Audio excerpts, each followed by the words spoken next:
किए हैं। इस अवसर पर मैं कुरुक्षेत्र धर्म क्षेत्र कुरुक्षेत्र में आयोजित सभी श्रमिक भाइयों और बहनों का हार्दिक स्वागत और अभिनंदन करता हूं। अपनी मेहनत से देश के निर्माण और विकास में महायोगदान करने वाले श्रम साधकों के बीच आकर मुझे बड़ी खुशी व गौरव का अनुभव हो रहा है। भारतीय मजदूर संघ भारत का सबसे बड़ा केंद्रीय श्रमिक संगठन है।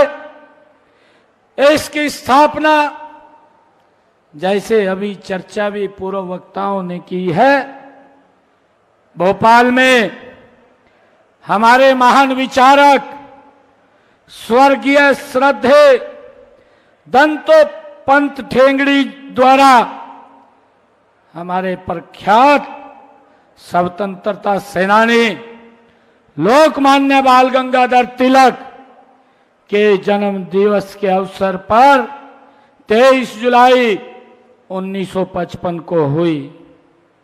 हमारे मजदूरों के जो हमारा एजेंडा है, हम 4 एजेंडों के ऊपर भारतीय मजदूर संघ वो कार्य करता है और उसी को एक सूत्र मान करके इस देश के विकास को लगातार हमारा श्रमिक विकास की नई ऊंचाइयों पर पहुंचाने का काम करता है। मुझे ये खुशी है कि हमारे जो श्रमिक भाई हैं, हमारा मजदूर संघ का जो स्लोगन है वो है देश हित में करेंगे काम, काम के लेंगे पूरे दाम। ये हमारा एक विचार है। नया जमाना आएगा, कमाने वाला खिलाएगा। ये भारतीय मजदूर संघ, ये उसका विचार है, उसका सूत्र है। भारतीय मजदूर संघ की पहचान, भारतीय मजदूर संघ की पहचान त्याग, तपस्या और बलिदान। भाइयों, ये हमारे सूत्र हैं। राष्ट्र का औद्योगिकरण, उद्योगों का श्रमीकरण, यह है श्रमिकों का राष्ट्रीयकरण। ये हमारे 4 सूत्र हैं। भाइयों, हमारा जो ध्येय है, हमारा ध्येय है भारतीय मजदूर संघ का मजदूरों दुनिया का एक करो, ये हमारा ध्येय है। परंतु जब हम अन्य संगठनों की तरफ देखते हैं, जो उनका विचार है, वो किस प्रकार का विचार है, वो किस सोच को लेकर के काम करते हैं, उनकी सोच में, उनके विचार में जब वो इस प्रकार की बात को बोलते हैं, तो उसमें देश और जो श्रमिक हमारे भाई हैं, भाइयों, ये देश कहीं आगे बढ़ता हुआ दिखाई नहीं देता। उसके अंदर भी कहीं ना कहीं द्वेष भावना उत्पन्न हुई दिखाई देती है। जो उन संगठनों का, जो अन्य संगठन है, उनका स्लोगन है, हमारा तो स्लोगन है भारतीय मजदूर संघ का। आज मुझे खुशी है आप लोगों के बीच में आज ऐसे पवित्र इस मातृ संगठन के अंदर आकर के मैं भी अपने आप को गौरवान्वित महसूस कर रहा हूं। हमारा जो ध्येय है, हमारा ध्येय है देश हित में करेंगे काम, काम के लेंगे पूरे दाम। और अगर हम दूसरे की तरफ देखते हैं, जो अन्य संगठन है, उनका ध्येय है, उनका सूत्र है चाहे जो मजबूरी हो उनका सूत्र है, इस सूत्र के ऊपर वो काम करते हैं कि चाहे जो मजबूरी हो, मांग हमारी पूरी हो। इस सूत्र को लेकर के वो काम करते हैं भाइयों। क्योंकि कई बार हम परिवार के अंदर हैं, कोई दिक्कत कोई समस्या भी आ जाती है। अभी मुझे आप लोगों को बताते हुए ये पहली बार आदरणीय नरेंद्र मोदी जी की सरकार ने जो लंबे समय से अंग्रेजों के बनाए हुए कानून थे, उन सब को खत्म करके 4 कानून बना करके मेरे श्रमिक भाइयों को लाभ पहुंचाने का काम ये आपकी सरकार ने किया है, ये हमारी सरकार ने किया है। इसके लिए मैं आप सबको बहुत बहुत साधुवाद देता हूं।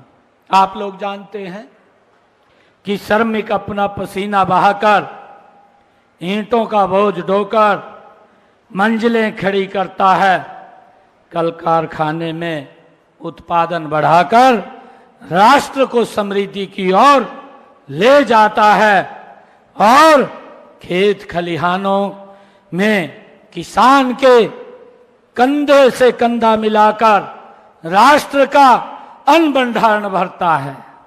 भाइयों, हम सब इस बात में से भली भांति अवगत है कि किसी भी देश के आर्थिक विकास में श्रम की महत्वपूर्ण भूमिका रहती है। भूमि, पूंजी, उद्यमिता तथा श्रम ऐसे 4 आधार स्तंभ हैं जिन पर हर देश की अर्थव्यवस्था का निर्माण होता है। इनमें से चौथा स्तंभ श्रम सबसे महत्वपूर्ण है। आज हरियाणा विकास के मामले में नई बुलंदियों को छू रहा है। आपके बल पर ही आज हरियाणा देश में सबसे तेजी से प्रगति करने वाला राज्य हरियाणा में बना है। इसका श्रेय आप सब महानुभाव को जाता है। मैं आप सबको इसका बहुत बहुत साधुवाद देता हूं। स्वामी विवेकानंद जी ने कहा कि श्रम ही जीवन है। जिस समाज में श्रम को महत्व नहीं मिलता, वह जल्दी नष्ट हो जाता है। स्वामी विवेकानंद जी का विचार है। और अभी मंच से बोल रहे थे कि हमारा ये ऐसा पहला संगठन है जो 70 वर्ष पूरे हुए हैं और गति से लगातार आगे बढ़ रहा है। और दूसरे संगठनों को अगर हम देखें, वो कहीं ना कहीं रास्ते में ही दम तोड़ रहे हैं। उनके विचार को लेकर के ये सारा भाइयों सिस्टम होता है। मुझे ये खुशी है आप लोगों के बीच में आज बताते हुए कि हमने प्रदेश के श्रम विभाग पर पोर्टल पर लगभग 27,000 कारखानों के लगभग 22 लाख श्रमिकों को पंजीकृत किया है। इसके अलावा 4,50,000 प्रतिष्ठानों में 33,58,000 श्रमिक पंजीकृत हैं। हमारा ध्यान केवल संगठित क्षेत्र पर ही नहीं बल्कि असंगठित क्षेत्र पर भी है। हरियाणा में आज लगभग 25% श्रमिक संगठित क्षेत्र में और 75% श्रमिक असंगठित क्षेत्र में कार्यरत हैं।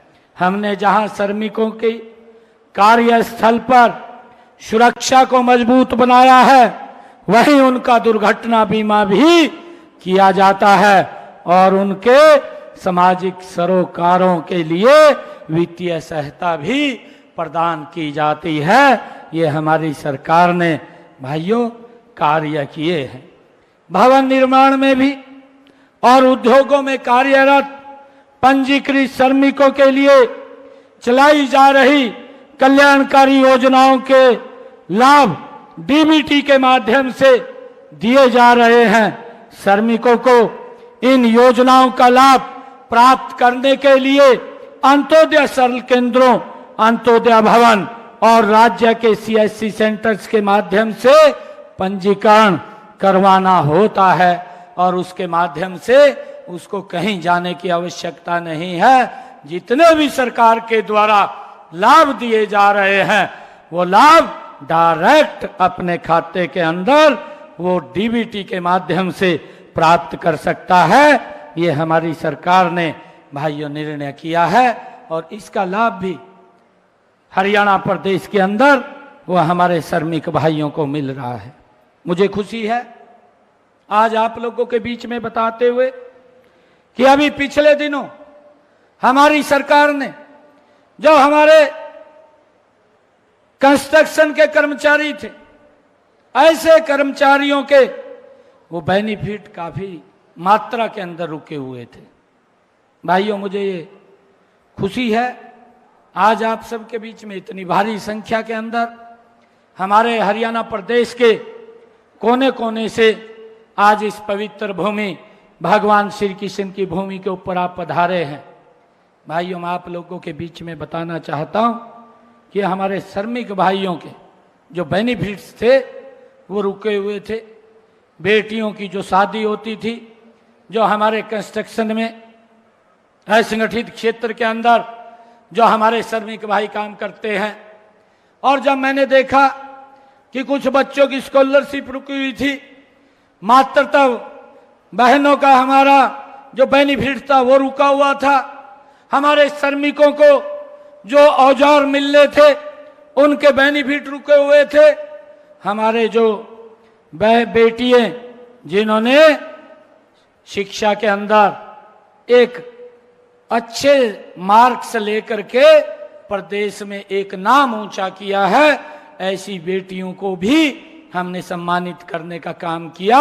या हमारे श्रमिक के बेटे की शादी का बेनिफिट रुका हुआ था, वो भी हमने जींद के अंदर एक बड़ा कार्यक्रम का आयोजन करके 80 करोड़ रुपया आकर के डायरेक्ट उनके खाते के अंदर पहुंचाने का काम ये हमारी सरकार ने किया है। भाइयों श्रमिकों को यह किसी प्रकार की दिक्कत या समस्या ना हो, लगातार हमारी ये सरकार एक मिशन मोड के अंदर भाइयों काम कर रही है। मैं ये भी देखता था जब मैं श्रमिकों के बीच में गया, मैंने अधिकारियों को पूछा कि अगर किसी श्रमिक की बेटी की शादी होती है, श्रमिकों ने मुझे बताया कि 6-6 महीने तक ऑफिस के चक्कर काटते हैं, उसको पैसा नहीं मिलता, परंतु उसका लाभ तो जिस दिन श्रमिक की बेटी की शादी है उस पैसे का लाभ तो उस दिन है।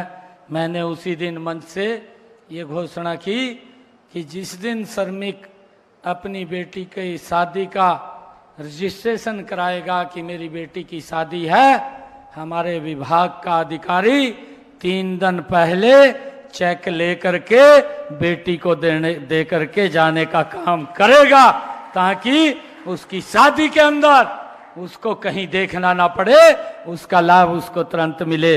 ये हमारी सरकार ने भाइयों निर्णय किया है। मैं जब ये भी देखता हूं, क्योंकि विपक्ष के पास बोलने के लिए भाइयों झूठ है, झूठ से सिवाय उनके पास कुछ नहीं है, गुमराह करते हैं। अभी जदोर कुछ नहीं मिला, अभी हमारे पवन जी बता रहे थे, मुझे भी सुना है, मैं भी देख रहा था, कांग्रेस के मुखिया जो 10 साल इस प्रदेश के ऊपर शासित रहे, 10 साल के अंदर तो बताने के लिए कुछ नहीं है।